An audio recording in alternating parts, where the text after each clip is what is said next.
Hello, and welcome back to Unleash the Goats, where we unleash ourselves upon the Star Wars franchise with reckless abandon, and nobody quite knows what we'll say next, least of all us. I'm Nat, she, her. Angela, say hi.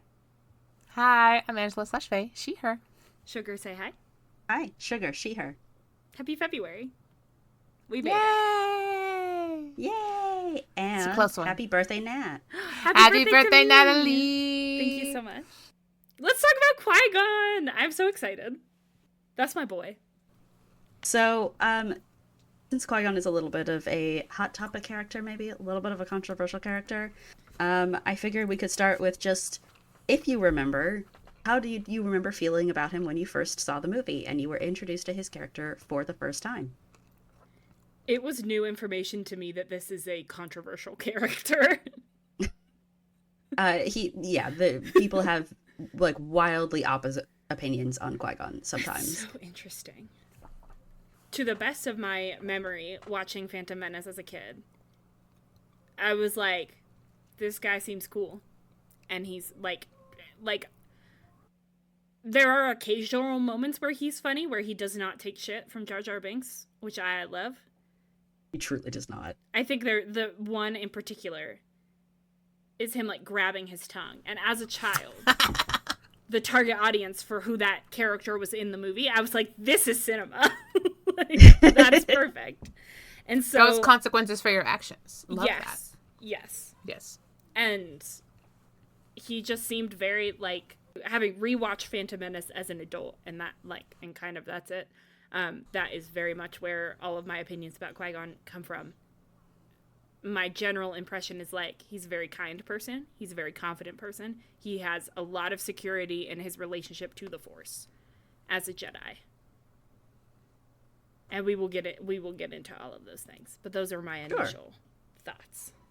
I think that did kind of hit on the second one, as well as like how your opinion of him has changed a little bit over time, that you kind of have a more mature understanding of him. And like you said, I don't think you would have been thinking too much about his relationship to the Force when you were first introduced to him as a kid. No. When I was a kid, he was very much like, okay, this is Obi-Wan, but for Phantom Menace. Like, which is literally what he is. But that's that was my impression of him. Like, I liked him, and he was cool, and I was sad when he died. But I was like, yeah, this is just literally just Obi-Wan for Phantom Menace. Like, he's there, he mentors, he dies. Were you coming from watching the original trilogy and then the prequel? I did see the originals first because my parents had the originals, and the new ones didn't come out until after I was born. And the order in which I watched them was always the originals and then the prequels. We didn't watch them 1 through 6. We watched them 4, 5, 6, 1, 2, 3. So, but like we all watched them pretty regularly. But because the originals are my parents' favorite, we watched them more often. That makes sense. But when I was watching the movie, definitely the perception was like, okay, this is just another version of Obi-Wan kind of thing. And obviously, I had my parents and my older siblings' opinions to like fall back on. Of, you know, they are coming at it from the original fans first. My second thing really early on was that Qui-Gon and Shmi were definitely flirting. 100% they were flirting. Mm-hmm. I will die on this hill. They had chemistry. I'm just saying. Interesting. I think they're both put into parental positions, and Shmi is very Jedi-like, so they understand each other. They understand each other. I think I love Shmi. Should she have been a Jedi? Yes. They should have trained her to be a Jedi. She was pretty old. I don't think she wanted to be, but she does become a Jedi in some of the fics I read sometimes, and those are fun. Beautiful. Yeah, fics like making her a Jedi. Yeah, those are fun. But either way, I don't really have like if any of them that changed over time. There was a bit there where I sort of shipped him with Obi-Wan, and that was weird. I got over that. That's my Qui-Gon opinion, is that he was cool when I was younger. I kind of circled around to being weird, and now I'm back to him being cool again. Well, so I did not watch the originals first. I did see the prequels first, so I never, I think, connected him to Obi-Wan in the same way of like, he's just Obi-Wan but under a different name. But I remember loving him, and I think the Qui-Gon and Obi-Wan relationship was what kind of got me into Star Wars in so many ways, and it was what connected me to Star Wars, and it was like the one thing I participated in for a very long time. Was there ever at any point where you agreed with the controversial takes of he was morally wrong, etc., etc.? I don't think I ever felt like extreme about him.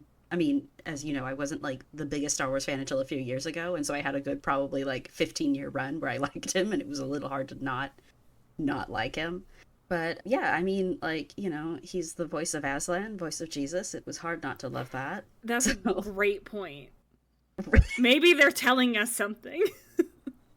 I don't remember which one I saw first, but I know that I have had those connections for quite a while. So, it's just like he's beautiful, he's paternal, he was very wise. What's not to like? Yeah. And then he dies tragically. He does die. Dies so beautifully. The worst thing that can happen to a character when you're like a kid, because I feel like it's the most obvious tragic ending. Yeah.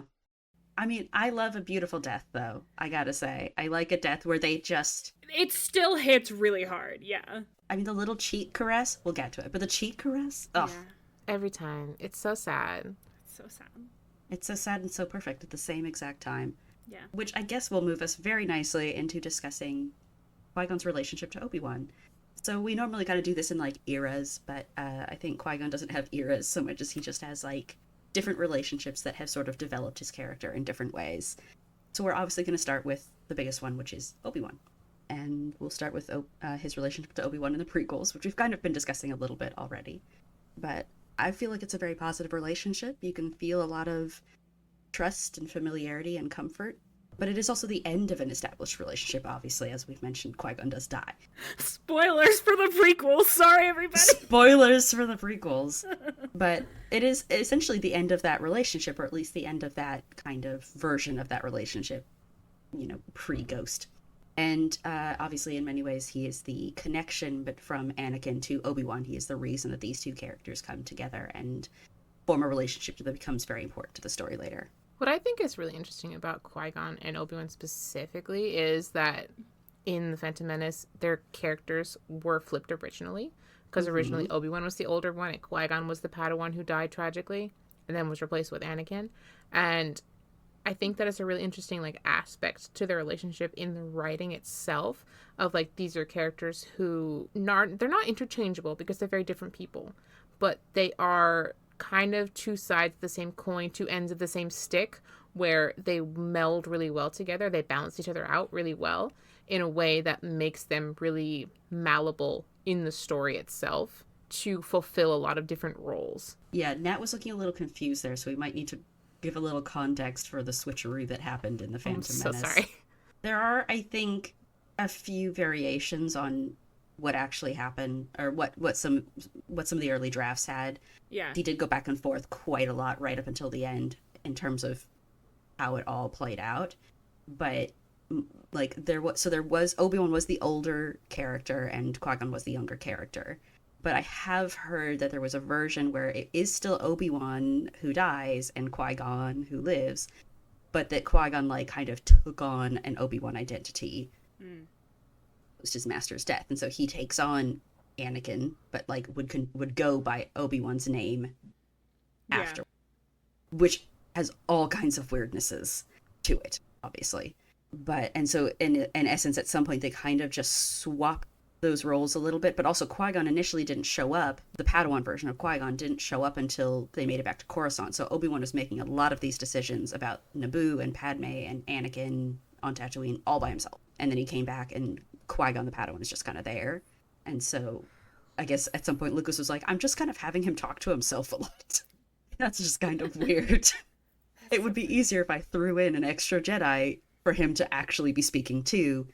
And so but then at some point, yes, he switched Qui-Gon and Obi-Wan so that Qui-Gon is the master and Obi-Wan is the Padawan, which has a lot of implications now for Qui-Gon's character and for Obi-Wan, especially since Obi-Wan had that line in Return of the Jedi where he says something to the essence of like, I was arrogant when I chose to take on Anakin and everyone told me not to do it and I did it anyway because I believed I was better than Yoda. I thought I could train him just as well as Yoda could. Right. I knew you were going to be able to give me a good quote. I got you. Thank you. And that's not really true anymore. There's a little bit of a retcon that happened when they did this switcheroo where Obi-Wan really doesn't make a lot of the arrogance. Like, he does push, obviously, to be Anakin's master later, but it's not out of arrogance in the same way that he implies it to be in Return of the Jedi. So it just kind of makes some adjustments to the characters.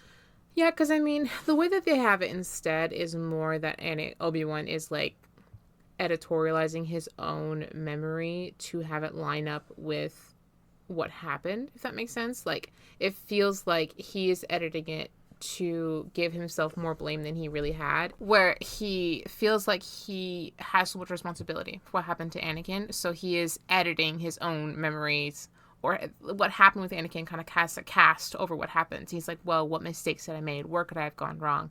And like, 20 years of doing that is gonna alter how you remember things. But I do think that there is a little bit of arrogance in his absolute insistence that he will absolutely 100% train Anakin because this is what Qui-Gon wanted. Like, this is born out of grief, but it's not like a humble thing he's doing. He's saying, I'm going to do this. I'm going to pass on Qui-Gon's teachings. Like, this is what he wanted. I'm going to fulfill his wishes, and I'm the only one who can. Granted, I think that scene would have been a little better written if Yoda had been like, well, I'll just train him. And like, he'd be like, no, it has to be me. Like, whatever. You could have played with it more if you wanted to. Yeah, I feel like it reads to me almost that Obi-Wan choosing to train Anakin is more like an indicator of how good his relationship was with Qui-Gon, because he trusts him so much, even though Qui-Gon goes to the council and is like, I think we should train this kid. And they're like, he's too old. Sorry, can't do anything. And Qui-Gon's like, I'm going to train him myself. And then when he dies, passes that burden on to Obi-Wan. That doesn't feel like arrogance on Obi-Wan's part to me as much as it feels like confidence in Qui-Gon's read of the situation, where he's like, I trust Qui-Gon and his decisions, and if he wanted this to happen, then I'm gonna make that happen because, like, I believe that is the right thing to do here. I don't know if that made sense. No, I can see that. I like that, actually. That makes sense to me. Yeah, I think there is a blend because Yoda tells him up front in that scene where Obi-Wan insists on it that they're going to let Anakin into the Order, which means that there are options open for Anakin in terms of training, and who becomes his teacher, but that Yoda himself is personally a little iffy on having Obi-Wan train him, and that's when Obi-Wan starts getting pushy and defensive about it. And obviously Yoda ultimately does reveal, like, okay, well, yeah, the council agreed that you could do it. But, like, he's trying to talk Obi-Wan out of it initially, and that's when Obi-Wan kind of makes his statement that, like, I'll train him myself. I'll leave the Order to train him if I must, or whatever. So he is, I think, playing at arrogance, at least. I think he is kind of trying to present himself as very, very confident. I don't know if he's feeling that confidence necessarily. But I think that it is a lot of, like, choosing to have faith in Qui-Gon's own faith, that, like, Qui-Gon believed that Anakin needed to be a Jedi. Qui-Gon chose to, ask me to do it. So I'm going to respect that, and fuck you if you don't want to let me, kind of thing. Yeah. But there's an aspect to it, too, that, like, we've talked about this in Obi-Wan's episode a little bit, too, about how Obi-Wan is an older Padawan. He is 25. In high canon in the movies, we actually don't know if that is exceptionally old for a Padawan, if that is an unusual age. But either way, he has been a Padawan for a long time, has a lot of confidence in his abilities as a Jedi. Mm-hmm. And I think that does translate well onto him becoming Anakin's master and kind of not really spending any time without a partner until the third movie. Like, he spends most of his life partnered up with somebody, which is a fascinating aspect to somebody who then spends 20 years in the desert completely alone. Right. Yeah. We're moving away from Qui-Gon, but we're moving away from Qui-Gon, so we need to get off of Obi-Wan. So I will throw us on to Jedi Apprentice, which Faye, you have read, but it has been a minute. It's been a while. I've read it somewhat more recently, and Nat has read one. I have read two. I'm going to count the second one. You're going to count the second? All right, we have read the first two. I know what happens in the second one. I skimmed it enough to know what's happening. All right, we'll call it Read 2 out of a series of, I think, about 20. Oh my god. I was so confident I could read them all before this episode. That was not going to happen. Listen, you probably could if you put a lot of effort into it, because, like, those things took me, like, 3 hours to read. Yeah, they're very short. They're really very short, and because they're written for a middle grade audience, they go very quickly. Yeah.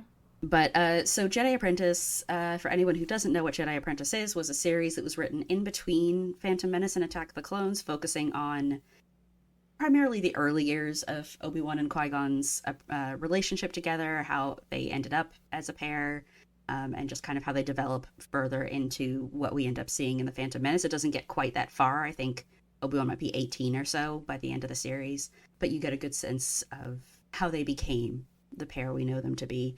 And it does start, it's very notable for starting as a very rocky relationship. And this was a series that remained in semi-canon for a while. There are aspects of it that were decanonized real fucking fast. Like, there is a piece in there, this is where you get the idea that lightsabers will short out in water. The stupidest fucking thing ever. Because we literally see in Phantom Menace them go in the water with their lightsabers on their belts, visible. But they're not on. They don't light them underwater. It's true. But they are underwater. And she states in her book that even being underwater is risky. Which is crazy. Which is crazy because we watch them go underwater. But yeah, and then by the next movie, Obi-Wan is using it in the rain. And it's fine. Yeah. And it's fine. So they were like, this actually would be way cooler if we had a rain scene. So let's just like... I don't think he gave a damn. I don't think Lucas ever believed that they shorted out in water. But there's aspects that have been decanonized a little bit more recently. This is also the one where there was all this stuff about how Padawans can age out of being a Jedi if you aren't chosen to be a Padawan by age 13. This is something that has very much kind of been decanonized by the Clone Wars and other later books and novels and things like that. So within the context of Jedi Apprentice, Obi-Wan was not chosen in time, and he's actually sent off to what they call the Jedi Service Corps or whatever. And Qui-Gon is actually going on a mission to the same planet, and they end up kind of on an adventure together, and by the end of it, Qui-Gon does take him on, but there's a lot of insecurities and wariness and uncertainty kind of involved in that relationship now. And Qui-Gon and Obi-Wan have to go through a rocky road to figuring out how to understand each other and accept each other for all of their flaws in order to move forward in that relationship.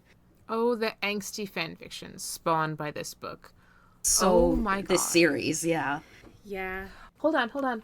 Would you like to tell us about the Obi-Wan and Qui-Gon fanfiction you wrote in high school? No. Are you sure? It's a solid no. Just immediate no. The mic is right here. Okay. So when I was in high school, there was a genre of fan fiction affectionately known as Obi torture, which was mostly like with the idea it still that exists. Obi-Wan, yeah. So that was mostly what I wrote. We wrote about all these terrible things happening to Obi-Wan, and he was underappreciated by Qui-Gon, and I cried writing all these sad things that happened to Obi-Wan. I couldn't actually tell you now what they were, but that was my favorite genre to write in. So I used to write a lot of Obi torture. I read much and of some it. original things. Yes, yes, that was my writing experience. Thanks. You're welcome. Thank you for sharing. Perfection. You guest star, my sister. I actually really was surprised at how much I liked the start of their relationship. Because I don't know how much further into the books you want to get, but I guess spoilers for Jedi Apprentice. Qui-Gon's Sure. whole thing is that he doesn't want to take on Obi-Wan as an apprentice because he's traumatized from his previous apprentice. I say his name Xanatos. How did normal people say it? That was generally how I pronounced it, was Xanatos, yeah. We're going to pronounce it Xanatos. Don't at me if that's wrong. It's in a book. It's fake. Everything's fake. It is fake. But, the whole, Obi-Wan feels, and maybe because it's written for a younger audience, Obi-Wan feels younger than maybe he would in other pieces of media, but, he feels so young. Maybe he feels like a pretty typical 13-year-old to me. Yes, but, you can tell he's 13 the whole fucking time, because, Yeah. Qui-Gon shows up, and Obi-Wan is like, I'm about to age out, I want to be a Jedi Knight, please take me, and he says no. And then they're on the same ship, and he's like, please take me, and Qui-Gon says no. And this happens, At least 4 or 5 times. At least 4 or 5 times. So many times. But by the end, it's not until the end of book 2 that Qui-Gon is like, okay, we are meant to be Master and Padawan. And that actually, made a lot of sense to me, because most of book 2 is Obi-Wan getting himself into all kinds of shit because he thinks that he's capable of solving a lot of mysteries himself. And again, this is a 13-year-old boy with no impulse control, so it makes a lot of sense. But by the end of the book, Obi-Wan is, not quite as desperate for... He's come to sort of accept his lot in life a little bit more. Exactly. He's not super desperate to be accepted as a Padawan, and so when Qui-Gon finally accepts him, like, I feel like that puts them in a much better relationship than it would have if he had been so desperate for attention. And also Qui-Gon somehow magically kind of heals from this trauma from his previous apprentice who was, like, turned evil and killed a lot of people. And it's really intense and just kind of like... It doesn't end there. Like, both Obi-Wan's desperation and uncertainty and Qui-Gon's trauma and distance remain for the next, 8 books? 6 books or so? That makes sense. They don't really get to, like, a good place in their relationship to, like, book 10, maybe 11, I would say. Yeah, I mean, it's really the end of the Megalodon arc and the death of Xanatos that... Hell yeah. Really... Fuck that guy. Fuck that guy. That allows them to kind of move forward. But even then, there's been enough damage in that relationship that they still have to work through it, but they are at a place where both of them understand where they're coming from and that they are committed to this. And so even though they're still working on it, like, there is clear movement forward. That makes sense. But yeah, so it's not, like, magically healed overnight. Obi-Wan is not done with his desperation. I'm sure he's not. Again, 13-year-old boy. 13-year-old boy. And that is what leads him to making a lot of the choices he makes on Megalodon when he ultimately gets caught up in a massive planet-wide civil war and ultimately ends up leaving the Jedi Order and leaving Qui-Gon in order to stay in that war. Note that a lot of people will describe this as Qui-Gon leaving Obi-Wan in a war-torn planet. I do tend to see it the other way, the other direction, that it is Obi-Wan doing the leaving. Like, Qui-Gon is the one who actually physically leaves the planet, but it is Obi-Wan who says, I'm outie, I'm not going to be your apprentice anymore, like, I'm staying here in order to help these people, and if you're not staying with me, that's your choice, but I'm staying. So I tend to interpret it more as Obi-Wan making that choice to leave the relationship and to leave his place as a Jedi. But yeah, Jedi Apprentice is weird because it is meant for young people, and I am coming at it from an adult perspective, and as are many people who are fans of these books. And I think it can lead to some very strange interpretations of these characters and these narratives. And to your point that you didn't know that there were controversial opinions about Qui-Gon, Jedi Apprentice has led a lot of people to interpret Qui-Gon as this very negative, neglectful, abusive in some ways, more emotionally than physically, obviously, kind of person, because they have a lot of feelings about Obi-Wan as this kind of as you heard our resident fanfiction expert speaking of earlier. Our guest star. Our primary source from one on the ground. That, like, it tended to get interpreted as, like, poor little booby Obi-Wan who does nothing wrong and has everything horrible happen to him, who's just being abandoned and neglected by Qui-Gon, who doesn't love him enough, kind of thing. That tended to be how people approached it. And I think that just puts it's a little unfair, in my opinion, because I think the story is trying to say that they're both making mistakes that lead to discord in the relationship, and it requires both of them to do the work to kind of come back and create a healthier environment for themselves. You know, let go a lot of the insecurity, the trauma for Obi-Wan of being rejected, and for Qui-Gon of also being rejected, but of, you know, their perceived failures in life and in where they thought they were going to be. I think that there are some really interesting aspects of these characters that kind of get a little bit overlooked a lot of time. This should bring us to his relationship with Anakin, which I think is deeply fascinating, because a lot of people are like, oh, well, if Qui-Gon had just trained Anakin, he would have been fine. Fuck no, he wouldn't have. Do you all forget that the whole reason Anakin is fucked up is because of Palpatine? Obi-Wan did a great job. Palpatine is over here fucking up everything that anybody tries to do with Anakin. And there's no way that you can have Anakin not be evil if Palpatine is still in his life. And as long as nobody knows he's a Sith Lord, Palpatine is going to be in his life. So it doesn't matter who his master is. You could put him with anybody in the Jedi Order. And unless they're like some random guy on the other side of the galaxy where Palpatine never gets to see him, and I feel like he still would somehow, you're stuck. He's evil. I'm sorry. Like, that's just how it goes. As long as Palpatine is in Anakin's life, he's going to be groomed and then turned evil eventually. He will still have the chance to, like, you know, make his own choices, but he can always make his own choices. Yeah. But the grooming that is happening that makes him in the position in the headspace to make those choices bad, Those are always going to happen no matter who his master is, as long as Palpatine is there. And that really frustrates me. People are like, oh, Obi-Wan is like a perfect master for him. Like, he would have done such a better job. I love Qui-Gon. Qui-Gon. I love Qui-Gon. He's super great. He's a great master. He would have done a great job with Anakin. Absolutely. But when they compare him to Obi-Wan and make out like he's like a perfect Jedi who was like a perfect gray Jedi and like understood the Force and like was connected to it in the way that the Council, who are like stodgy and like old-fashioned, who don't, is really silly, because like the one that we see is like he is represented to us as like a quintessential Jedi, but he's not represented to us as like an outlier among the Jedi.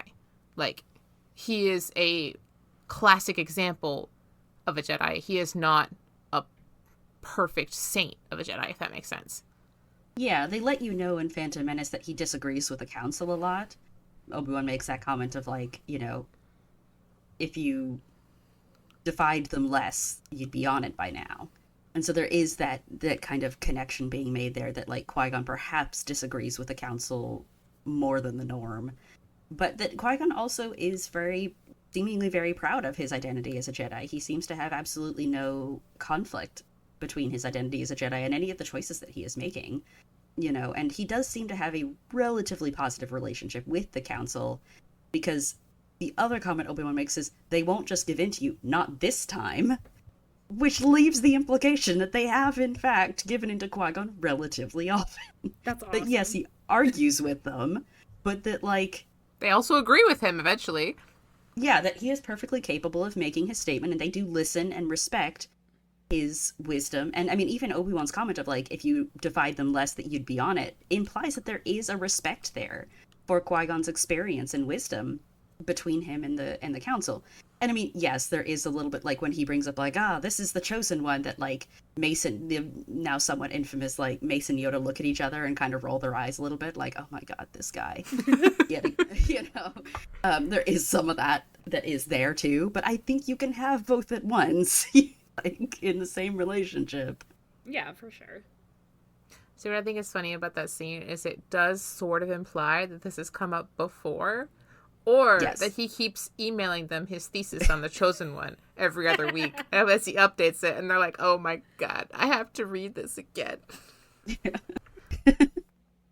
Clearly, Qui-Gon is more interested in like the prophecies and like a lot of the more mystical aspects of the Force itself from what we do know of him. And he knows a lot about it itself. I mean, he's the only one we see explaining like shit like midichlorians and that kind of thing.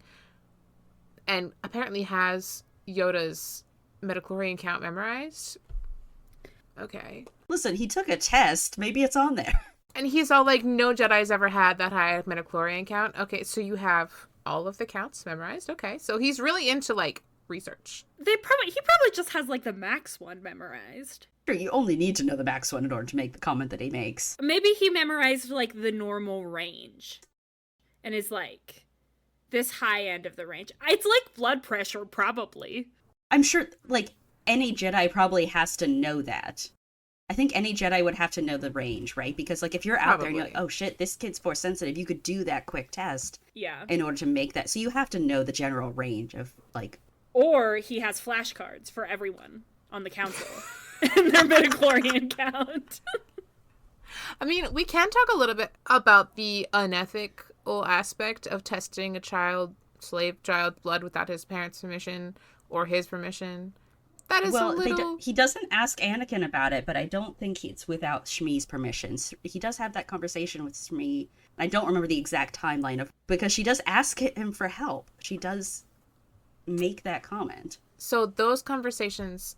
He does test the blood after that conversation. They have that conversation. Then he tests the blood. She doesn't know he's going to test the blood. He tells Anakin that he's testing his blood for... He lies to him. He tells him he's checking it for infection. And then after he tests it and he's having the conversation with Obi-Wan, he looks up and Shmi has been listening the whole time. And there is no implication that he asked her beforehand. It is definitely implied that he just did this to test Anakin. And she did ask for help. So that does kind of like imply consent. But he did not say, hey, I'm going to test your kid. Is that cool? No, but like that conversation where she asks for help does also involve the implication of like, he probably is Force sensitive, which means he has the option to become a Jedi. And there is this subtextual of like, is that something that you want me to like Pursue. work on and verify and pursue for you? And she kind of does imply yes, like, is there anything you can do? And so yes, like, he doesn't specify to her like, I am going to be like taking a prick of his blood and, you know, like checking, like, but she doesn't need to know those details either. She has kind of given the consent to check and see if he is force sensitive enough for this to move forward at all. And I think that's why they keep it a secret from Anakin too, is this like, he is a slave kid at this point and he is very young, and so you don't want to get his hopes up. He's also very chatty. He's also very chatty. But I think it's the idea that, like, you don't want Anakin to get his hopes up if this ends up going nowhere. For any number of reasons, right? Like, if he ends up not having the right count, you know, and so Qui-Gon wouldn't be able to make a case for him anyway, or if Qui-Gon isn't able to free him from slavery and so can't take him off the planet. Like, it's just a little bit kinder, I think, at this point to, like, that since he has the parents' permission to kind of start looking into this and working on this process, to not let Anakin in on it until it's a firm deal. Because he doesn't even tell Anakin anything until he's freed. He can come in and say, okay, I have freed you. That means this option is now open if you want to take it. Sugar, do you think that Qui-Gon could have saved Anakin? No, obviously. No, I mean, okay, like, great. word of God, he would not have, I think. I think there is, like, indication from Lucas that that's not how that would have gone. Filoni believes so, clearly. Very deeply. But I don't think Lucas did, and I do not personally believe so. I think the only way that Anakin gets a different master that saves him is if it is John Antilles, who is regularly pronounced dead on his missions over and over and over again, and they cannot find him again until he just randomly shows back up in the middle of buttfuck nowhere, and then he is declared dead again because someone thinks he died, and so he's reported as dead, or reported as missing for long enough that they're just like, okay, well, I guess we have to, like, report him dead.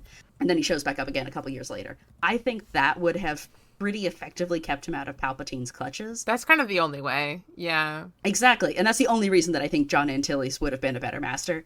But like, in terms of, like, would a different master have actually saved Anakin? John Antilles is the singular answer that works. Because I think John Antilles is the only person for whom it would be impossible for Palpatine to get into any kind of contact with him. That's awesome. It is also the crack ship version of answering that question. But yeah, no, I think the other thing that Lucas, I think, has talked about with regards to Qui-Gon and Anakin is that Qui-Gon and Anakin, with the retcon of, you know, kind of putting Qui-Gon into the older character position, is that Qui-Gon and Anakin end up becoming very similar characters, personality-wise, with Obi-Wan as this sort of, like, center balance point for both of them, where it's like he learns how to sort of be a partner to Qui-Gon, who is a little bit more of a maverick and reacts very much on instinct, and then is automatically, you know, not automatically, but very quickly reassigned to Anakin, who is a very similar kind of Jedi later on in his life, where he's very instinctive in all of his choices. He's a little bit more maverick, more unorthodox. And Obi-Wan, by virtue of having kind of learned from his partnership with Qui-Gon, is able to then turn around and also kind of be a little bit more of a balancing element for Anakin. So you can actually make a really solid argument that Obi-Wan was, like, the only person who actually could have helped Anakin as much as he does, and that the reason Anakin doesn't fall earlier is actually because of Obi-Wan, because he was attached to someone who had this experience with Qui-Gon. But we are still getting away from Qui-Gon a little bit. So I'm going to try and churn us back on course a little bit. Nat, since you did the work of having to read Master and Apprentice, would you like to talk about how Obi-Wan and Qui-Gon's relationship is portrayed in a more Disney canon source? So this book is Master and Apprentice by Claudia Gray, who I don't know, but you guys are familiar with apparently. And it wasn't terrible. I feel like Qui-Gon and Obi-Wan, like, are not the main focus of the story somehow. I feel like Qui-Gon is, Obi-Wan less so, and the relationship less so. The relationship, I feel like it focused much more on Qui-Gon as a character and his relationship to the council and the prophecies, real heavy on the prophecies, which, like, was interesting, not a crime. The one thing that I was surprised by, and it's not a surprise, other people have feelings about it, was there is, like, one comment in, like, the epilogue where it's set, like, right after Qui-Gon has died, and Obi-Wan, like, it's from Obi-Wan's perspective, kind of, like, third-person type stuff, and it says something about Obi-Wan, like, being abruptly cast aside in favor of Anakin, and how much that hurt Obi-Wan. And I have never interpreted Phantom Menace like that, and I know that other people totally have, and that's fine. But I've always, like, that moment with the council where Qui-Gon is like, Obi-Wan's ready. Obi-Wan can just take the test and become a knight, and I can take on another Padawan. And Obi-Wan is like, yeah, I'm ready and willing to do that. Because I see their relationship as so positive already, that scene doesn't feel, to me, like Obi-Wan feels rejected by that choice. So it was interesting for this book to be like, to set it up He definitely was. He definitely was rejected by that choice, and like that has implications for Obi-Wan's relationship to Anakin later on, and it really frames Qui-Gon as like impulsive, and that's the best way I can describe how I felt about this book. Like, impulsive and like he rash, like holier than thou kind of vibes. A little bit arrogant, yeah. Yes, arrogant is the word I'm looking for. Condescending. Yes, and like I just don't get that vibe from him in the preconceived notions that I have. I think in Phantom Menace, the council scene, because we didn't really touch on it, we were talking about Obi-Wan. I do think Obi-Wan is hurt by it, but I think that it is something that he has to learn to grow past very quickly, and that is part of his arc in Phantom Menace. Mm-hmm. Because he comes back later, right, when they're going after the ship, and he's trying to convince Qui-Gon that Anakin is dangerous. Right, he's like, oh, the council all think that he's dangerous. Why don't you? And it's like, the council never said this. You know, the council has actually not said anything about Anakin being dangerous, just that his future is clouded, and that he is perhaps not a great fit for being a Jedi. But this is Obi-Wan's, I think, frustration and anger a little bit kind of coming through. But then the next time you see him is actually when he comes in and makes his apology to Qui-Gon and says, hey, I was a little out of line, and that's on me, and I'm sorry. And they clearly kind of make up as quickly as they can, because they are at this point on Naboo, kind of in the middle of planning the war. So I do think that there is an element where Obi-Wan is upset by this very abrupt change to the relationship that he obviously was not consulted on at all, because Qui-Gon didn't have a chance to do so. Yeah, I think it's less like what is happening and more like how it's happening, because, you know, this is the end of his Padawanship. This is something that he and his master should be discussing and like preparing for, and like all these things. And they probably have. But like, you know, it's clearly something they're not preparing for right now. And like, This is like a process that he is expecting to be part of, and have it suddenly be thrust on him in this exact moment in favor of somebody else. Mm-hmm. Even, no matter how positive relationship is, that's a little hurtful. Yeah, it is going to come as a bit of a shock. It's going to hit him. But I think that it's like him having to come to terms with the fact that, like, okay, yes, that was hurtful to me in the moment, but that Qui-Gon doesn't mean it personally, right? That, like, Obi-Wan is taking it personally, but that this is not something that Qui-Gon is doing because he doesn't care about Obi-Wan, or because he likes Anakin better or anything. That it is Qui-Gon reacting to the council's decision-making and going, like, fuck, like, I need this kid. Like, I believe really, really strongly that this kid needs to be trained as a Jedi. This is what I believe is the will of the Force, and I can't go against that, and I'm running out of options. And so he feels backed into a corner, Qui-Gon. And so he is choosing to make a very fast decision to try and kind of push the council into a different corner, saying, fine, if you want to do that, like, you know, I can't really stop you, but I'm going to take him as a Padawan anyway. And technically, because that's against the rules, I've got a Padawan who is essentially ready. You know, let Obi-Wan take his trials. Yeah. And it's clear in the scene that he's aware of how this is going to feel to Obi-Wan. Like, he gives him, like, a little look. He like, takes a pause, Mm-hmm. And he's, like, clearly is prepared to deal with this emotional fallout later. Like, he's not expecting Obi-Wan to take this, like, perfectly super graciously. well. Yeah, like, he's aware that it's going to be a little hurtful. But, you know, also that, like you said, they make up fairly well, and they have a really good relationship, and they trust each other. And, like, Obi-Wan doesn't, like, break down screaming or anything like that. He backs him up in the council. Mm-hmm. Yeah. The other thing that this book did that I hated is that and this is kind of jumping ahead to talk about his relationship with the council, because I did not have feelings about the council prior to this. Look at you. I know. It's crazy. I was just like, yeah, the Jedi Council are there. I agree with Sugar and Faye, whoever's talking at the moment. But in this book, like a huge point of contention between Qui-Gon and Obi-Wan is that Qui-Gon has been asked to join the council and doesn't tell Obi-Wan, and someone else mentions it in front of him.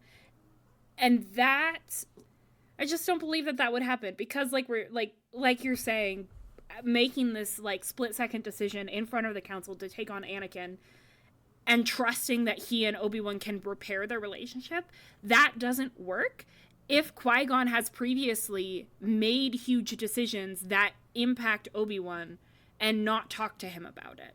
Like, for example, saying, I'm going to join the council, even though he hasn't decided this and ultimately decides not to, which is also weird when Obi-Wan then makes a comment about, you could be on the council.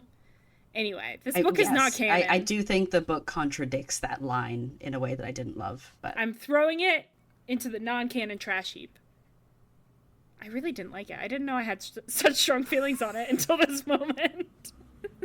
Especially because earlier in the movie, in Phantom Menace, Qui-Gon is calling Obi-Wan every 5 seconds, being like, hey, here's what happened today. Let me see your opinion on this. This is what this happened. How are you? How are you feeling? Did you eat breakfast? Like, they are constantly talking all throughout the movie. And yeah, part of it is because, like, Lucas didn't want him talking to himself. He wanted him to talk to somebody else and, like, be bouncing off of somebody. But, like, he calls him all the time. Like, there are at least 2 phone calls that we see, and the implication that he's checking in with him, like, every day. That's... well, they're on Tatooine specifically, because they're not apart from each other before that. But... Exactly. So they have, like, a lot of communication going on. They are very used to communicating everything. And so the implication in the books that, like, Qui-Gon doesn't tell Obi-Wan things, when in the movie we see him telling Obi-Wan freaking everything, is a little silly to me. Yeah, there are places where, like, you can tell, and jokes have been made about this, Qui-Gon hangs up his calls pretty abruptly. He'd be like, all right, yeah, so I think I'm going to do this plan. Like, there's something about the boy. Click. Okay. What if I had a commentary on that? And so there are points where it's like, Qui-Gon is a person who I think is not necessarily used to working alone, but I think used to working very much on instinct. And so he is including Obi-Wan, but I think also by the time we get to Phantom Menace, Obi-Wan and Qui-Gon are so in sync and so familiar and comfortable with each other and with working together that I could believe that, like, Qui-Gon doesn't need to spell shit out anymore in order to understand or to believe that Obi-Wan's going to understand where he's going with this and, you know, what he wants and where he's going. And so they can work in a little bit more of a shorthand. I think Padme is a little more frustrated with that style of communication, because Qui-Gon does kind of keep a little bit more of his counsel to himself where Padme is concerned. Obviously, he does not have confirmation that Padme is queen at this point, and so he is not obligated to take a handmaiden, her opinion, into account all that much at this point. But, you know, I think he does have his suspicions about Padme, but I don't, you know, obviously would not have gotten it confirmed and can't necessarily act as though she's queen. Yeah, it's really interesting. I do think that, like, you can tell in Jedi Apprentice and Master and Apprentice that both authors kind of took a moment and just ran with it and hyper-focused on it. And I think both of them are kind of landing on the council scene in some ways.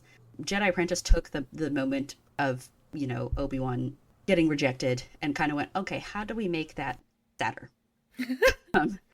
Right? Because, like, if you're looking at it from the point of, like, Obi-Wan is super hurt by this rejection, then adding in an entire backstory where Obi-Wan gets rejected about 5 times and then spend a good several months worried that he might maybe get rejected again and is constantly trying to prove himself and then leaves the order and has to prove himself yet again all over, that puts a lot more loaded qualities onto the rejection in the council scene. You know, where it's like, oh shit, after all of this, it's happening again, and that those insecurities kind of rise up all of a sudden. And that's where Jude Watson and the Jedi Apprentice emotions are kind of landing. Master and Apprentice is focusing so much more on the prophecies and on the contradiction between Qui-Gon's very first dialogue being focus on the here and now and telling Obi-Wan not to be super focused on the future, and then being very pent up about the prophecies, you know, and this contradiction in Qui-Gon inherent in his character of being a little contradictory in his own beliefs in some ways. And that, I think, is where Claudia Gray is placing a lot of her emphasis on Qui-Gon and how that impacts his relationship with Obi-Wan. I don't love the way Claudia Gray chose to do this, but I think that that is where she is placing more of her emphasis, that, like, Qui-Gon and Obi-Wan are okay as a team, but they're not necessarily, like, the greatest, most in-sync team in the world. And that I think is kind of how she tends to interpret that relationship. And I don't agree, but that is, I think, where she chose to go. I do think Claudia Gray is an incredibly Jedi critical fan and writer. And I think that also impacted a lot of her writing of these characters in this relationship. But that is its own thing. Can we talk about the prophecies for like a hot second? Go for it. Because I don't know what so in this book, what they're saying is that Dooku was really into the prophecies for a hot minute and then got out of them because they were so dangerous to be into, and then Qui-Gon got really into them. And Qui-Gon is like the only person who believes that the prophecies are like literal and like going to come true, and the council doesn't believe that. And nobody else like when he brings up Jedi prophecies, like no one else cares. Is that something that is unique to, like, is that interpretation unique to this book in particular? Like, do we talk about the prophecies ever in other parts of Star Wars? Yeah, I mean, they mention that there's a chosen one all over the prequels. Yes. It does come up in the originals a little bit. But they don't say, like, here are where they come from and here are all of the people. Like, the prophecies are just kind of, like, brought up as, like, this is something we're all aware of, on, like, as Jedi, but some people take it more seriously than others. But either way, it kind of doesn't, like, super impact how they're behaving.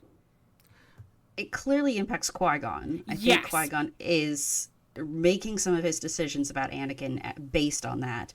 But the way that you kind of got from the other Jedi that they are approaching it is like, maybe it's true, but like, we don't have on high confirmation of it, you know? And I mean, I think they believe that there is a prophecy with a chosen one, but whether it is Anakin and this time is up in the air. And so they're like, maybe Anakin is a chosen one, but also maybe he's just really strong. Like, you don't know.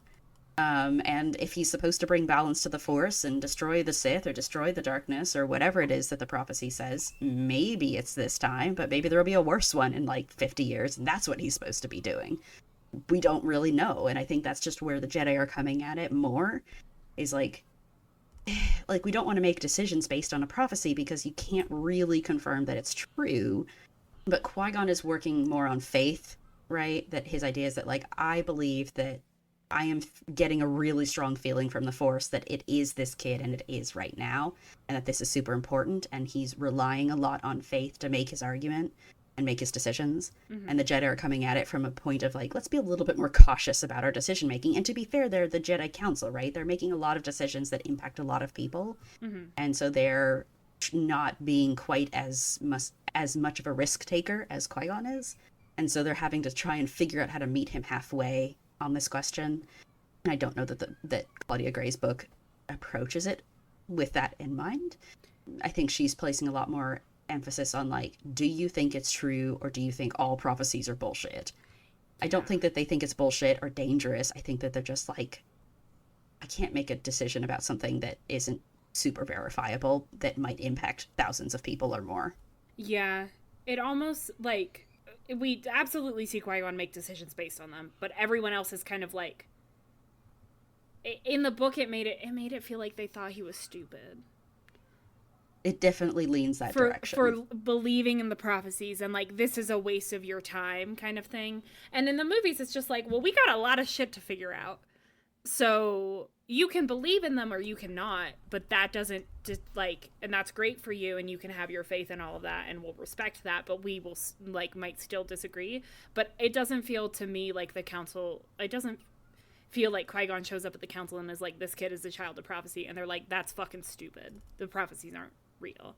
The way that this book made it feel like they should have responded. The closest you get, again, is that quick moment where Mace and Yoda are kind of looking at each other like, dear Lord. Yeah. You know, kind of like, this again. There is that hint of, like, they're a little bit tired of Qui-Gon's bullshit, But it's not clear. Obviously, they don't say anything super specific in regards to this, but like, it's not clear whether that moment is like, oh God, we can't believe he's bringing up this chosen one bullshit again, or if it's just, oh my God, this is Qui-Gon, Yeah. you know, Qui-Gon being a little bit stubborn again and a little bit kind of off the sauce, you know, like, it's a little unclear exactly why they're giving each other that look, but it is there that they're just kind of like, you know, and I think Claudia Gray is taking that a little further than the rest of us might, but I think that is where she is coming from.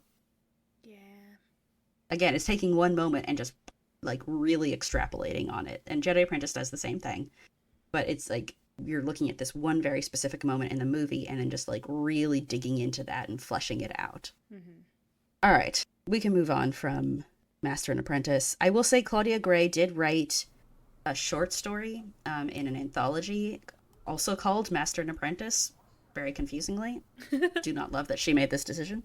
And I actually love that short. That short is beautiful. It is set during Obi-Wan's Tatooine years. I think it's set during A New Hope, when Luke is running off to go find Owen and Beru, and he ends up finding them charred to crisp. And Obi-Wan stays behind and ends up discovering the Jawas, or I think he's at the Jawa. What is the vehicle that they have, Faye? It's a sand crawler. He's at the Jawa sandcrawler that was attacked by the stormtroopers. Anyway, he's there with the dead Jawas and just kind of managing that situation. And in the short story, Qui-Gon's ghost comes to him and they are kind of speaking to each other about the future and about Anakin and the past and Obi-Wan's feelings of responsibility. And there is like it's from Qui-Gon's perspective. And so you are getting Qui-Gon actually feeling very responsible for Anakin and what happened to him and what Anakin then did to everyone else, including Obi-Wan. And Qui-Gon tries to take responsibility for it and be like, man, if I hadn't gotten him off of Tatooine, if I hadn't connected the two of you, maybe this never would have happened. And Obi-Wan says, fuck that, man. Like, no, I'm sorry. Like, the guy had all the training in the world and all the wisdom in the world to know better, and he did it anyway. Like, no, it's not, like, maybe there's a little bit of responsibility that you have and that I have, but, like, ultimately it came down to him, and he made the choices he made. It is actually just a really nice, beautiful kind of look at this relationship, and especially because Qui-Gon at this point is a ghost, and so he is reacting to things a little bit differently than he might have as a person. But that one actually I think is really strong, and I really like it, and it is worth reading if you have access to the anthology book from a certain point of view. But her later novel of the same name cannot claim the same quality. Bummer.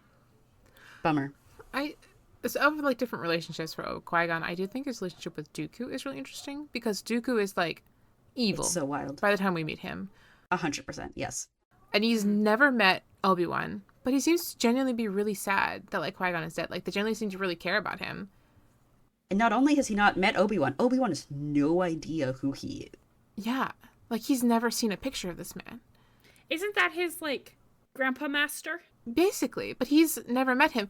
And mind you, this isn't like, well, he's a Padawan. This is 10 years out of his Padawanship. And he was a Padawan for a good 12 years. So that's like 20 years where he's just never heard, seen, or met this person. And yet... Which has a lot of implications about Qui-Gon's relationship with Dooku and what he was willing to pass on. Yeah. Because... you might have been fond of Qui-Gon, but clearly he was not that fond of you. Also fascinating, because, like, Obi-Wan and Yoda have a pretty close relationship, too. Mm-hmm. Yoda also doesn't talk about Dooku. That's also true. And most of that time is before Dooku went crazy. Like... But after he left the Order, presumably. Yeah, we don't know exactly when he left the Order in the original in the original timeline. We know that now in the Jedi Tales, whatever, it's, what is it, right after Phantom Menace? No, it's before. It's before. He's fully working for Sidious before Phantom Menace, but he doesn't, like, officially become a Sith until Maul is dead and he can become an apprentice. But he has left already. He's fully gone. Yeah, he's left about 15 years before Attack of the Clones. Depending on your timeline. Yeah. I don't know if Tales of the Jedi gave us a specific number of years, but he is definitely not in the Order anymore by Phantom Menace and has not been for a good while. Mm-hmm. But also, I mean, even within the context of the movies, we are aware that he was going by the name Darth Tyrannus when Jango was hired, and that process happened about 10 years before Attack of the Clones, which lines up pretty exactly with the Phantom Menace and the events of the Phantom Menace. Which means that, like, obviously at that point, Dooku has to have already been a Sith or right about to become a Sith at the time of Phantom Menace, which implies a relationship with Palpatine that goes prior. What's also interesting is that Mace does seem to know him pretty well. Not like, oh yeah, super close, but like they seem to be generally very familiar with each other. Mace is not that much older than Obi-Wan. He's only like 20 years older. He's probably about presumably supposed to be close to Qui-Gon's age. Yeah, so Mace... I think the actors are pretty close. Yeah, but like so that implies that like Mace himself is relatively familiar with Dooku. Again, also, Mace, very close friends with Obi-Wan. They seem to be quite close. Never mentioned Dooku. Just never come up. You know what else? Is that there's supposed to be a bust of Dooku in the archives. Like, I know that bit got a little bit deleted, but like, there is supposed to be a bust of Dooku in the archives describing who he is. Why? Just because there's a statue of somebody in front of you doesn't mean that necessarily you're going to immediately translate that to their face. There's a bust of everybody who has, every master who has left the order. There's only been like 12 masters 20. who have left, 20, yeah, who have actually left the Jedi Order. Not Jedi in general, masters specifically. Masters specifically. Interesting. So they have busts of them in the library. It's supposed to be a mark of respect that, like, they were with us and that most of them made the choice to leave, obviously of their own volition. They weren't kicked out. Okay. And so it's just an acknowledgement of respect of these were people who were with us and were part of our family who chose to leave. And so Dooku is supposed to have been in there. I could see how if you were a Jedi baby, you could be like, these people, if it's for the entire order, you assume that everyone who is like memorialized in a bust form is long gone, and you're like, yeah, but these people have been dead for like 100 years, and you just like don't notice when they put Dooku is in there. He might be familiar with Dooku's face, but yeah, there is a weird implication. Obviously, a lot of this is an aspect of like there was mystery in Attack of the Clones. There was this mystery surrounding Dooku and whether Dooku was actually a villain or not, and so they have this weird kind of thing happening where it's like, oh, by the way, I was Qui-Gon's master, and Obi-Wan's just like, what? And then it leads to all these weird questions of like, wait, why don't you know that though? He could also be lying to be annoying. That's also a possibility. He could just be like, yeah, he's never talked about you ever, actually. I've never even heard of you. Meanwhile, Qui-Gon has like a collage on his wall. I can't remember if Obi-Wan actually says Qui-Gon never spoke about you, but he does seem to be reacting as if this is new information. But yeah, there is this indication that not only have they never met, but Obi-Wan has never ever heard of him. And it is a wild thing to consider. Like, so what was Qui-Gon and Dooku's relationship? And was it particularly negative or positive? And, you know, different creatives have gone back and forth over this. There's people who've gone much more positive, which doesn't really answer the question of why Qui-Gon would not have said anything if that were true. And there's others that have gone more negative.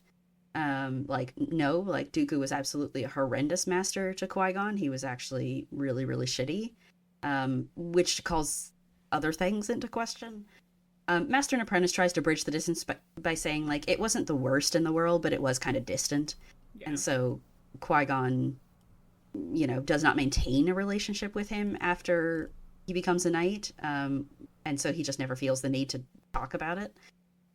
With Obi-Wan, and especially after Dooku leaves the Order, which would have happened potentially in the middle of Obi-Wan's apprenticeship, if not near the beginning of it. We obviously don't know exactly where that lands in the timeline, but yeah, there's just a lot of weird, vague questions that everyone kind of seems to be answering slightly differently. Tales of the Jedi does give them a somewhat more positive relationship, and I mean, like, Dooku is there in the temple when Qui-Gon and Obi-Wan came back with Anakin. Like, he actually speaks with Qui-Gon before they go back to Naboo and has a conversation with him. And presumably Obi-Wan, I think, is just, like, not with Qui-Gon in this moment, which is why he, you know, does not recognize him later. Just conveniently, Obi-Wan was, like, wandering off somewhere else, even though we see a scene of them together during this very short time period in the movies. And so it's just like, whatever. But there is still a positive kind of back and forth between them in this moment. And so there's no indication of like, oh yeah, they really had a negative relationship. So there's a lot of unanswered questions, I think, about Qui-Gon and Dooku's partnership. What are our thoughts on Yoda? Qui-Gon's relationship with Yoda, I think, gets mostly explored in a comic from somewhere. But I do think that like Qui-Gon's relationship with the Council, I think, is represented. We've kind of just got touched on this already, but I think it's more negative than it actually was. Yeah. Like people interpret it more negatively than it actually was. People think it's terrible, but I feel like they're fine. They don't really get to interact that much, honestly. People also are really mean about the council in general, I fear. So that might be part of it. Yeah, I mean, this often used to get lobbed at Mace. Mace Windu was quite often, unfortunately, kind of turned into a little bit of a villain in other stories, like as an antagonist to Qui-Gon in many ways. We're seeing less of that these days, but I think it's starting to turn into Yoda instead. Master and Apprentice absolutely does this. Kind of turns Yoda into an especial kind of antagonist amongst the council members with Qui-Gon.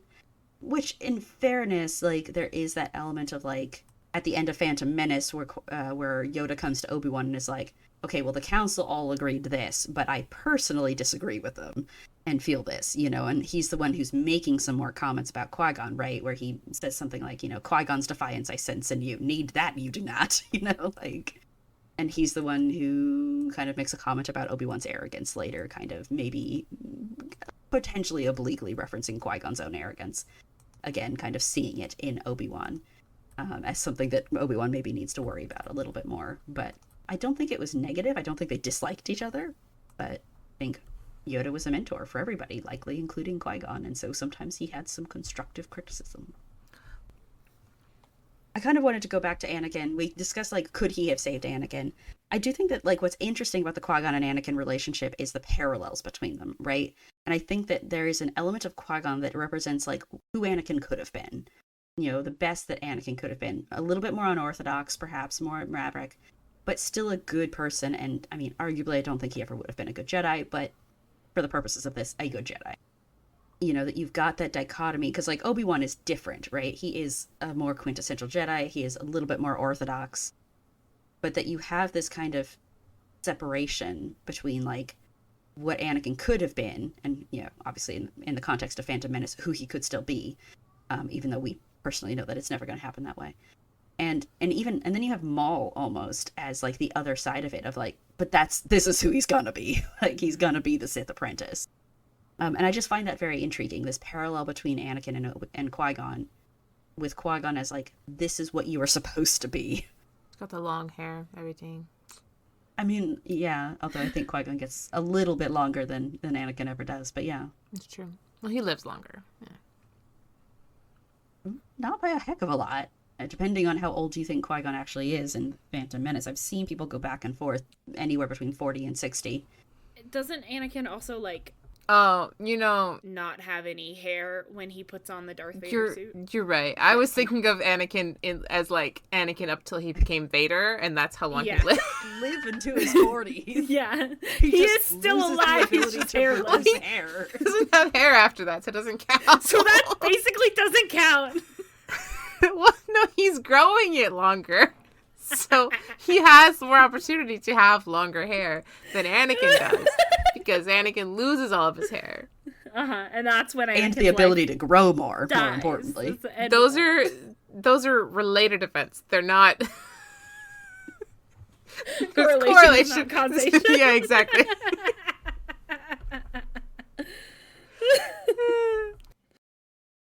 But yeah, so one of the most important things about Qui-Gon, one of the most memorable things, is that he is sort of the beginning of the Force Ghost stuff. Obviously, if you'd seen the originals first, you know that that is a thing that Jedi are able to do. But within the context of the prequels, he appears to be one of the first, at least the first in a very long time, who ever manages to do this.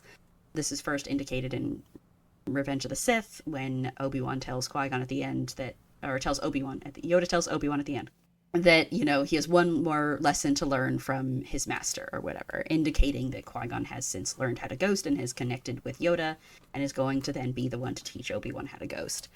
Faye, you brought up an interesting thing that I don't think I'd considered before, that this is included specifically as an explanation for why Anakin is able to ghost in Return of the Jedi. which is because obviously we see Qui-Gon's body get burned, which means he does not disappear the way Yoda and Obi-Wan do. So he doesn't presumably ghost immediately. He has to kind of ghost a little bit post-mortem. Yes. And so I don't know if you got this from someone else or if this was your own theory. This was my own interpretation. Yes. Your own interpretation was that this was included specifically as a reason to say that, like, Anakin is capable of becoming a ghost later by virtue of explaining that this had been done before, that Qui-Gon had been able to do so before. So therefore it was possible to do it. Possible to do. Although Qui-Gon does take a good 13 years, and Anakin takes about 2 hours. Time is a construct of man. Yeah. Could So that Qui-Gon have is done there. it before and just not, like, been ready to tell Obi-Wan about it? He was like, actually, don't want to talk to you right now. You look busy. I mean, yeah. I mean, he does reach out to Yoda first, and we don't... Yoda could have kept it a secret. Yeah, like, as of Clone Wars, we know how long Yoda did keep that to himself, and it wasn't very long, but within the context of the movies, we don't have any concept of how long Yoda's known this. I actually am going to point out that when Anakin is committing his genocide in the second movie and Yoda is having a vision of something happening, You're right. He hears Qui-Gon's voice. Qui-Gon is yelling, Anakin, no, in You're that right. scene. And I think that might be implied to be the first time that he hears Qui-Gon's voice. But it wouldn't be intentionally reaching out, which is equally interesting. No, but it That this would give Yoda some context for when he does. Yeah. Kind of Yes. thing. But that does kind of let you know that probably Qui-Gon has not actually managed to connect to anybody prior to this, at least prior to the Clone War. Mm-hmm. That this might be the first time that he's really, like, punching out, and which means it takes him at least 10 years to kind of get his act together. Qui-Gon also, in Clone Wars, they do let you know that he only got partway through his training before he dies, which does indicate, especially because we have this whole thing now as a Clone Wars, that, like, you have to kind of get chosen to be able to Force Ghost via the Force Priestesses. And there's a whole test you have to go through in order Filoni to... bullshit. He's just making up rules because he wants Star Wars to have a hard magic system so bad. He wants He it does, but so Lucas was still bad. involved in this in Clone Wars at this time.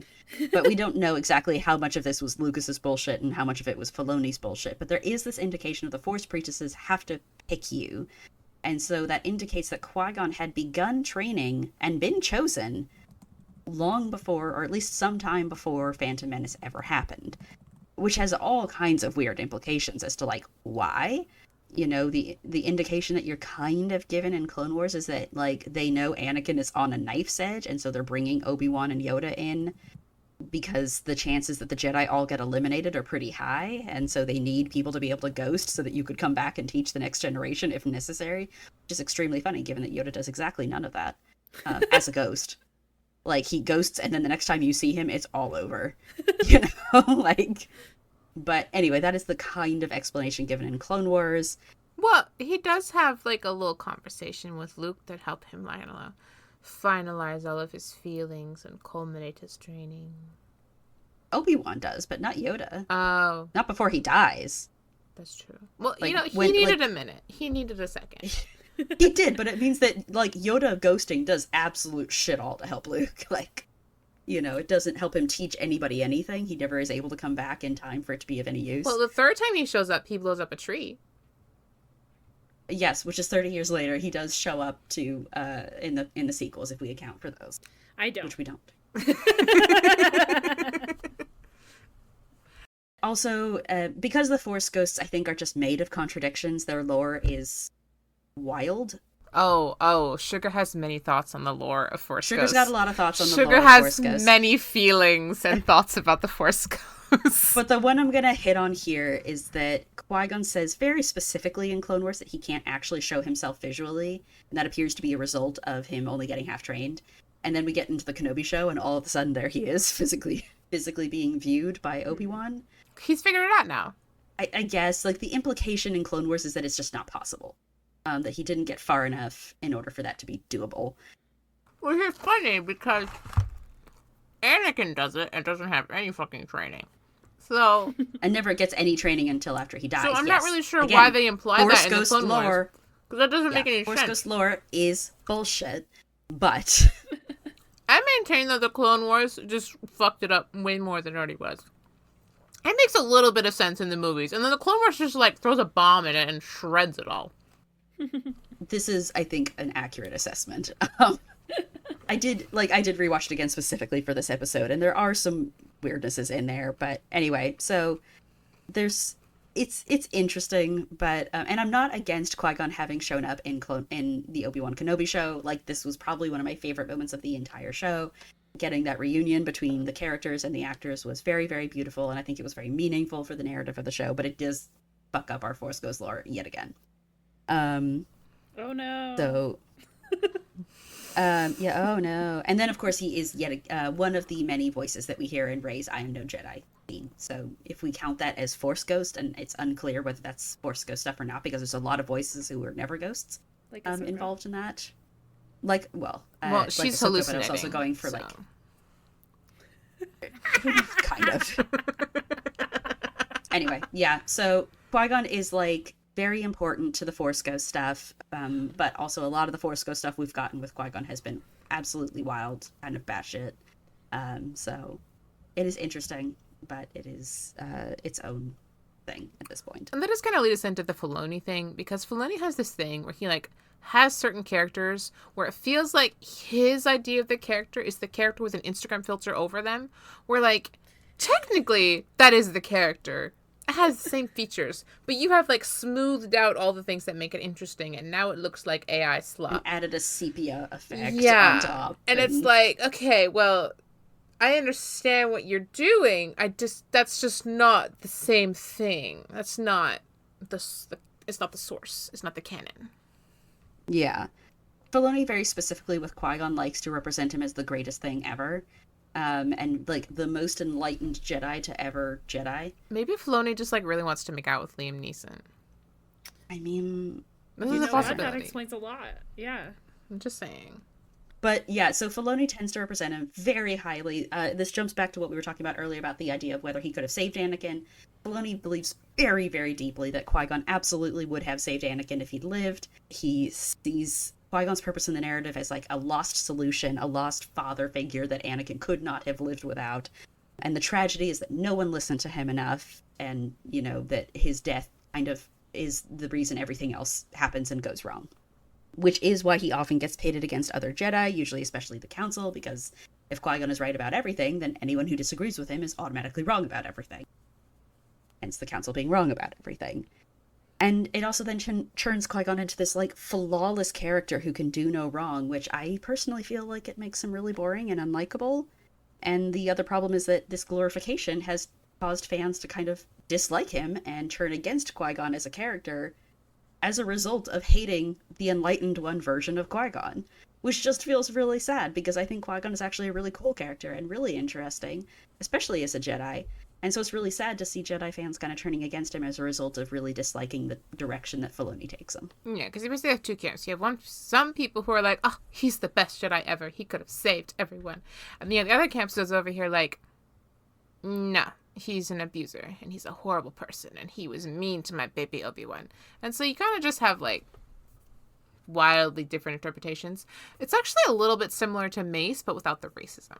In some ways, I don't see as many, like, super positive interpretations of Mace. There isn't as much of a camp of, like, Mace is the perfect one who could have saved everything. The camp is mostly me, I guess. It is mostly, like, there's, like, 5 of us in a corner. But this also then has an impact on Anakin, right? Because if Anakin can only be saved by Qui-Gon living, then it means Anakin has no agency over his own choices, right? Like, his choices don't matter. It's Qui-Gon's death that matters. And Anakin's choices, I fear, are the entire fucking point. It's the whole point. It's the So, whole... like...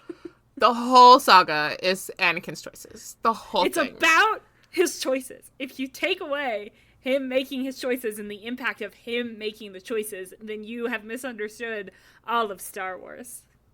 All of Star Wars. Sorry.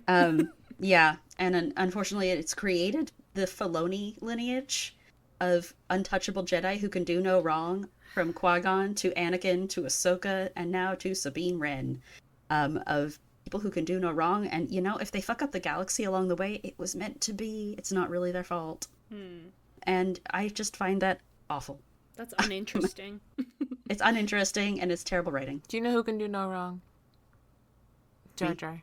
Shmi, you're right. Jar Jar and Shmi. You're right. Jar Jar, we can't put that on Jar Jar. He does fuck up a lot. He does fuck up. The point. But Jar Jar is a really good example of, like, if you fuck up, it was meant to be. Because so much of his fuck ups, like, end up being positive effects. Exactly. So, Yeah, because Jar Jar is in that guide, the fool kind of archetype. And so, yes, a lot of his fuck ups are kind of like what ultimately leads you to a positive outcome.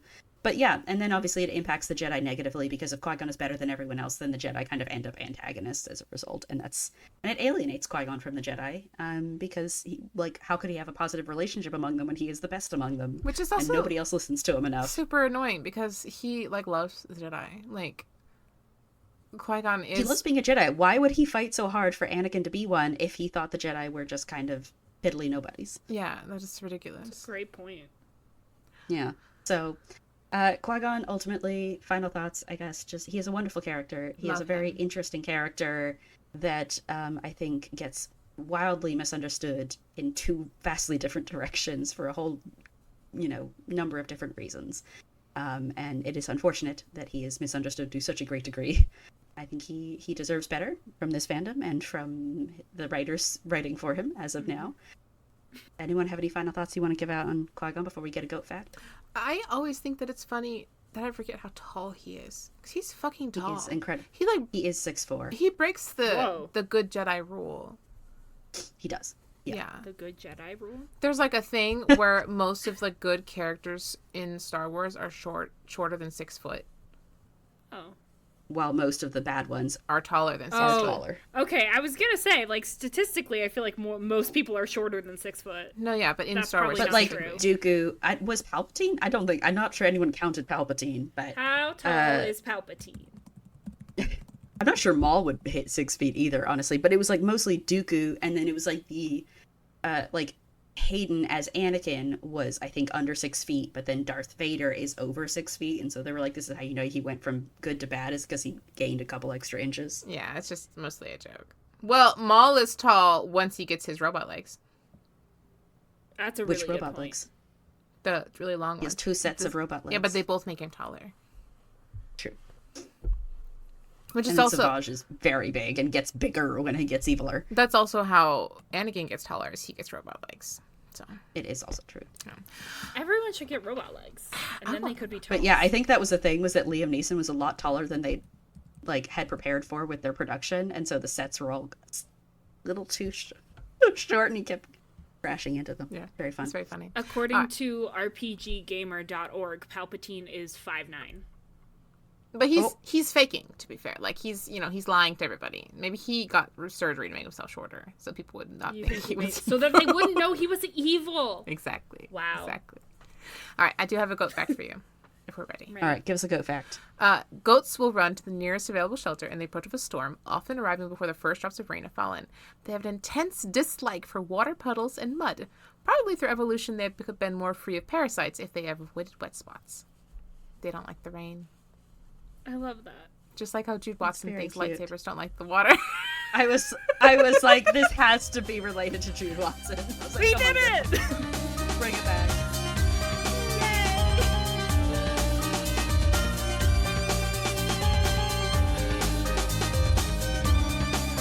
Our intro and outro music is Mos Eisley Cantina by Speedkicks. Angela and I edit, our artwork is by me, and Sugar is our writer and researcher. You can find us on Instagram and Tumblr at Unleash the Goats. Thanks for listening.